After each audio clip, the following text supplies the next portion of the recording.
For a public airport that serves hundreds of passengers, this is not only inadequate, but humiliating. Mr. TMI, this situation at Governor's Harbour Airport is a reflection of years of neglect, mismanagement, and deception. While officials boast of results, the reality is that the airport remains in chaos, with serious structural flaws, security breaches, and insufficient facilities. Thank God for a few projects that have already been signed off under the F&M government, or else we would have even less to show today. Still, no amount of spin or sweet words can cover up what the people of Eleuthera experience daily when they pass through this airport.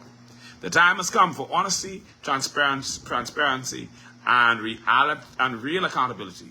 Eleuthera deserves better than a crumbling, incomplete, and unsafe airport presented to the world as if it were progress. The people are not blind, and we are not fooled. We demand action, not excuses. Sincerely, Anonymous. All right? So, that ain't Philippa. That's not Philippa. Philippa's lines are in with that, but that's not Philippa.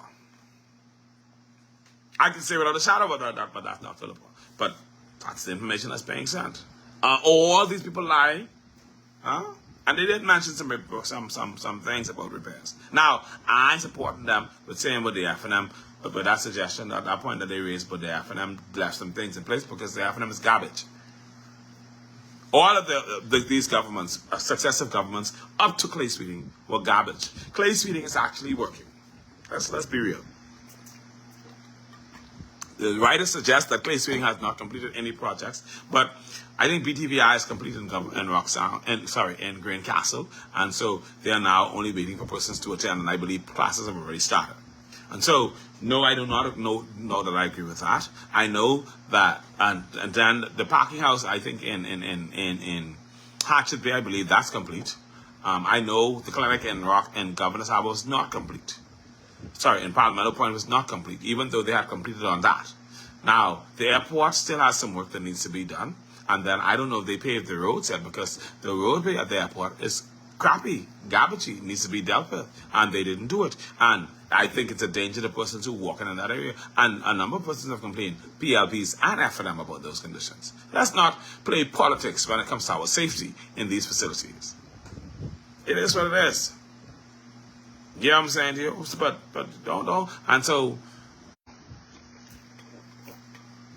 and the people are complaining. And I don't even know if they get the fire engine for Governor's Harbour Airport yet. I think Governor's Harbour may still be taking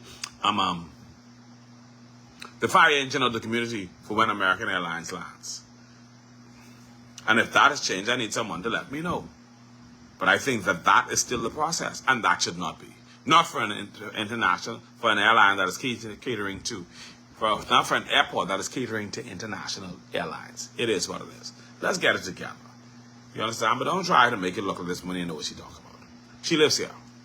Now, last weekend I went to Nassau and I attended the funeral of my aunt, Judy Knowles.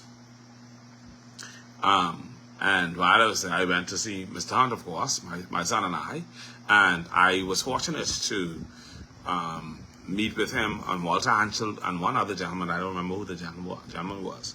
But we did have a good talk. Bishop Walter Hanschel, posed a very serious question to Mr.